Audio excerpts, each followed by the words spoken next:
Hi అండి. నేను మీ Rekha. Welcome back to Rekha's kitchen. ఈరోజు ఈజీ ప్రాసెస్లో టేస్టీగా పెరుగుతో మజ్జిగ పులుసు ఎలా చేసుకుందామో చూద్దాం. ఇలా చేసిన మజ్జిగ పులుసు మనకు అన్నంలోకి చాలా బాగుంటుందండి. మార్నింగ్ చేసిన మజ్జిగ పులుసు ఈవినింగ్ వరకు కూడా గట్టి పడకుండా సాఫ్ట్గా లూజ్గా ఉండేలాగా ఎలా చేసుకుందామో చూద్దాం. మజ్జిగ పులుసు చేసుకోవడానికి ముందుగా మనము బజ్జీ పిండిని తడుపుకోవాలండి. మనకు ఈ మజ్జిగ పులుసులో బజ్జీని వేసి చేస్తే మనకు చాలా బాగుంటుంది. మనం మజ్జిగ పులుసు చేయడానికి ముందుగా బజ్జీ పిండిని తడిపేసి పక్కన పెట్టుకుంటే మనము మజ్జిగ చేసేలోపు ఈ పిండి చక్కగా నాని మనకు పొంగుతూ వస్తాయండి. ఇలా ఒక బౌల్ తీసుకొని ఒక 2 కప్స్ వరకు శనగపిండిని తీసుకోవాలి. 2 కప్స్ శనగపిండిని మొత్తం ఒకేసారి వేయకుండా పావు కప్పు శనగపిండిని పక్కన పెట్టుకోవాలండి. మనం ఈ పావు కప్పు శనగపిండిని మజ్జిగలో వేసి కలపడానికి పక్కన పెట్టుకోవాలి. ఆ తర్వాత ఈ పిండిలోకి చిటికెడు పసుపు, పావు టీ స్పూన్ కారం, మన టేస్ట్కి సరిపడా సాల్ట్ వేసుకోవాలి. అలాగే పావు టీ స్పూన్ ధనియాల పౌడర్, పావు టీ స్పూన్ వంట సోడాని కూడా వేసుకుంటే మనకు బజ్జీ పొంగుతూ వస్తుందండి. అలాగే పావు టీ స్పూన్ అల్లం వెల్లుల్లి పేస్ట్ని కూడా వేసేసుకొని మనం తీసుకున్న ఈ శనగపిండిలోకి ఒక సగం కప్పు వాటర్ వేసుకుంటే సరిపోతుందండి. సగం కప్పు వాటర్ని తీసుకొని వాటర్ మొత్తం ఒకేసారి వేసేయకుండా కొన్ని వేసుకుంటూ పిండిని సాఫ్ట్గా ఉండేలాగా తడుపుకోవాలి. మనం పిండిని ఎంత సాఫ్ట్గా తడుపుకుంటే మనకు బజ్జీ అంత సాఫ్ట్గా వస్తుందండి. ఈ విధంగా పిండి మనకు బజ్జీలు చేయడానికి వీలుగా ఉండేలాగా తడుపుకోవాలి. మనం ఈ బజ్జీలని రౌండ్గా చేయాల్సిన అవసరం లేదండి. ఏ షేప్లో చేసుకున్నా కూడా ఏం కాదు. అందుకే మనం పిండిని సాఫ్ట్గా ఉండలు లేకుండా తడిపేసి పెట్టుకుంటే మనకు బజ్జీ పొంగుతూ కరెక్ట్గా వస్తుంది. మరీ లూజ్గా కాకుండా మరీ తిక్కుగా కాకుండా మనం ఈ విధంగా తడిపి పెట్టుకుంటే సరిపోతుంది. సరే కదా, మనకు ఇలా తిక్కుగా ఉంటేనే మనకు వేయడానికి ఈజీగా ఉంటుందండి. అందుకే మనం ఈ విధంగా తడిపేసుకొని మనం ఈ పిండిని పక్కన పెట్టేసుకొని ఇప్పుడు మనం మజ్జిగని రెడీ చేసుకుందాం. ఒక బౌల్ని తీసుకొని ఈ బౌల్లోకి గట్టి పెరుగుని తీసుకోవాలండి. నేను 1/2 లీటర్ గట్టి పెరుగుని తీసుకుంటున్నాను. ఎంత పెరుగుని తీసుకుంటామో అంత క్వాంటిటీ వాటర్ని వేసుకోవచ్చండి. మనకు ఒకవేళ పెరుగు పల్చగా ఉంది అనుకుంటే మనం వాటర్ని కొంచెం తక్కువగా వేసుకోవాల్సి ఉంటుంది.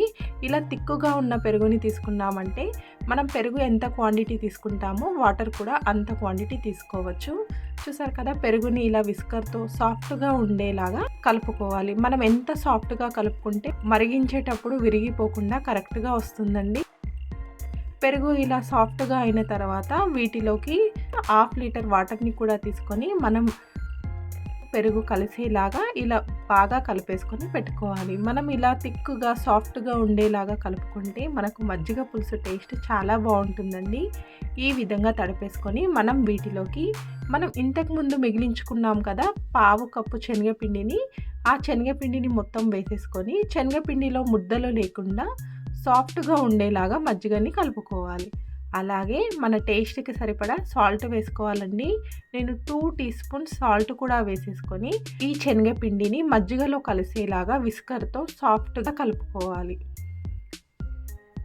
మనం ముందుగానే శనగపిండిని ఇలా మజ్జిగలో వేసి కలుపుకున్నామంటే మనకు మజ్జిగను స్టవ్ పైన పెట్టి మరిగిస్తున్నప్పుడు మనకు మజ్జిగ విరిగిపోకుండా సాఫ్ట్గా ఉంటుందండి. ఈ విధంగా సాఫ్ట్గా కలిపేసుకొని పక్కన పెట్టుకోవాలి. ఈ మజ్జిగ పులుసులోకి కావలసిన పోపుని రెడీ చేసుకుందాం.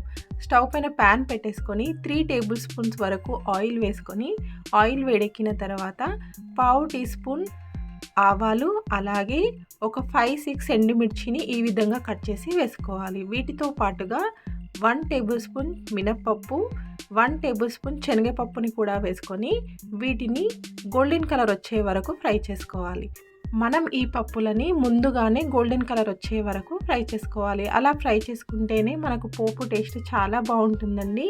ఈ విధంగా గోల్డెన్ కలర్ వచ్చిన తర్వాత మనం వీటిలోకి పచ్చిమిర్చి, ఆనియన్ని కూడా వేసుకొని ఫ్రై చేసుకోవాలి. 5-6 పచ్చిమిర్చిని కట్ చేసుకొని వేసుకోవాలి. వీటితో పాటుగా 2 రెమ్మల కరివేపాకుని కూడా వేసుకొని వీటిని ఆయిల్లో కలిసేలాగా బాగా కలిపేసుకొని మనం ఇప్పుడు వీటిలోకి ఆనియన్ని కూడా వేసుకోవాలండి. ఒక మీడియం సైజు ఆనియన్ని తీసుకొని మనం ఆనియన్ని మజ్జిగ పులుసులో ఈ విధంగా పొడవుగా కట్ చేసి వేసుకోవాలండి. చిన్నగా వేసామంటే మనకు టేస్ట్ అంత బాగుంటుందండి. అందుకే మనం ఈ విధంగా పొడవుగా కట్ చేసుకొని ఫ్రై చేసుకోవాలి. మనం ఈ ఆనియన్ని ఎక్కువసేపు ఫ్రై చేయాల్సిన అవసరం కూడా లేదండి. లైట్గా ఫ్రై అయితే సరిపోతుంది. మనం ఇప్పుడు వీటిలోకి పావు టీ స్పూన్ ఇంగువని కూడా వేసుకుంటే మనకు మంచి ఫ్లేవర్ వస్తుందండి. అలాగే హాఫ్ టీ స్పూన్ పసుపు కూడా వేసేసుకొని ఆనియన్లో కలిసేలాగా ఒక 1 మినిట్ పాటు ఫ్రై చేసుకోవాలి. ఇంతకుముందు రెడీ చేసి పెట్టుకున్న మజ్జిగని ఒకసారి కలిపేసుకొని ఈ పోపులోకి వేసేసుకొని మరిగించుకోవాలి. మజ్జిగని ముందుగా ఇలా లూజ్గా ఉంచుకోవాలండి, ఎందుకంటే మనకు మరిగిన తర్వాత తిక్కుగా అవుతుంది. అలాగే అదే బౌల్లోకి మరికొన్ని వాటర్ని కూడా వేసుకొని ఈ మజ్జిగలో వేసేసుకొని ఒకసారి ఆయిల్లో కలిసేలాగా బాగా కలిపేసుకొని మనం ఈ మజ్జిగని మరిగించుకోవాలి. మనం మజ్జిగని మరిగించుకునేటప్పుడు మధ్య మధ్యలో కలుపుతూ హై ఫ్లేమ్లో పెట్టుకొని మరిగించుకోవాలండి.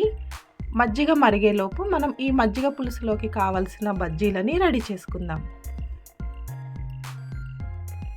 ఈ విధంగా స్టవ్ పైన ప్యాన్ పెట్టుకొని డీప్ ఫ్రైకి సరిపడా ఆయిల్ వేసుకొని ఆయిల్ని వేడెక్కనివ్వాలి. ఆయిల్ వేడెక్కిన తర్వాతే మనం బజ్జీని వేసుకోవాలండి, లేదంటే మనకు బజ్జీ సరిగ్గా ఫ్రై అవ్వదు.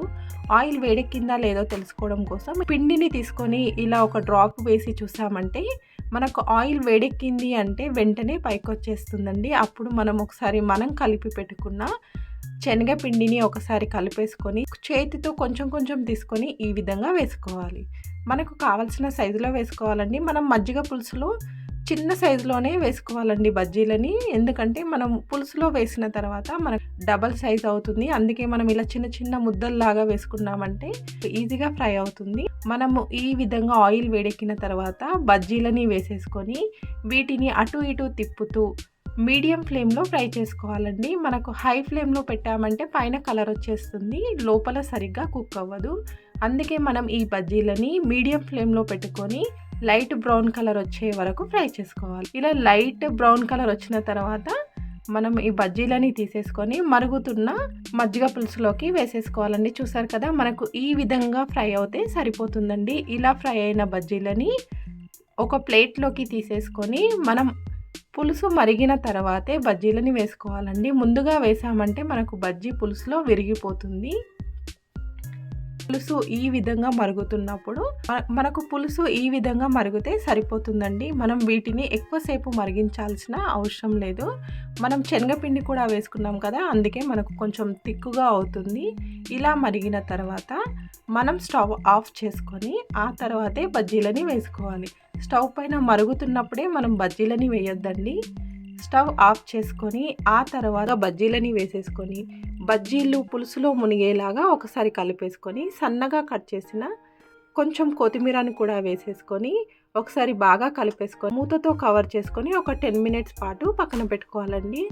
10 మినిట్స్ అలా వదిలేయడం వలన బజ్జీ పులుసుని పీల్చేసి బజ్జీ చాలా సాఫ్ట్గా అవుతుంది. టేస్ట్ కూడా చాలా బాగుంటుందండి.